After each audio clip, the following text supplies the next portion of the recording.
2026 सुरू होताच पुणे पोलिसांनी बऱ्याच कारवाया केलेल्या आपल्याला पाहायला मिळतात आणि आज माझ्यासोबत पुण्याचे क्राईम डीसीपी निखिल पिंगळे आहेत. तर आपण त्यांच्याशी बोलून जाणून घेऊया बऱ्याच केसेसबद्दल.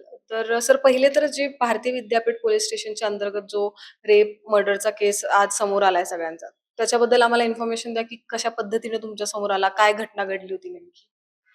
आपल्याला दिनांक 10 रोजी आपल्याला एका महिलेची ती बॉडी त्या ठिकाणी आढळून आली होती. दगडाच्या खाणीमध्ये, खाणीच्या तळाशी ती बॉडी आढळून आलेली आणि त्याच्यामध्ये क्राईम ब्रांचची युनिट 2, झोन 2 च्या भारतीय विद्यापीठ पोलीस स्टेशनचे डी-बी पथक हे सगळे कार्यरत होते आणि त्याचा अधिक तपास ते करत होते. ईडी दाखल होती. कशा पद्धतीने ती तिथे पोहोचली याच्याबाबतचा तपास चालू होता.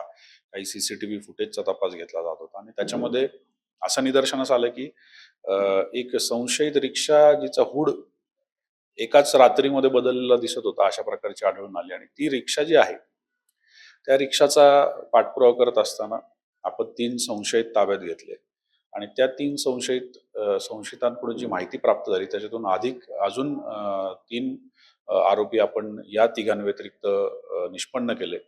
त्यांच्याकडून एका गोष्टीची निश्चित खात्री झाली की तिच्या मृत्यूसाठी हे 6 जण जे आहेत हे कारणीभूत आहेत. या प्रत्येकाची आता काय काय भूमिका आहे, काय रोल आहे, तिला आणणारे कोण होते, तिथं रात्रीच्या वेळी वरती काय झालं, तिला कोणी धक्का दिला किंवा कोणी तिला मारहाण केली का, कशा पद्धतीने या सगळ्या गोष्टी घडल्या, तर याबाबतची जी माहिती आहे याचा अधिक तपास हा भारतीय विद्यापीठ पोलीस स्टेशन करत आहे. सर, त्याच्यामध्ये 2 म्हणजे ॲस्पेक्ट येतायत की मर्डर आहे, रेप आहे. तर एकदा तुमच्याकडून ऑफिशियल क्लिअरन्स पाहिजे की नेमकं काय झालं? हे बघा, अशा प्रकारचा कुठलाही एव्हिडन्स नाहीये की तिथं रेपच झालाय आणि मला असं वाटतं की we shouldn't be jumping to any conclusion.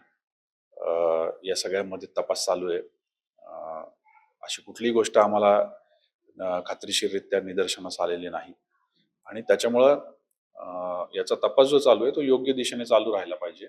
आपण अशा कुठल्याही निरर्थक चर्चांच्या बळी पडलं नाही पाहिजे, हे सगळ्यांनी लक्षात घेतलं पाहिजे.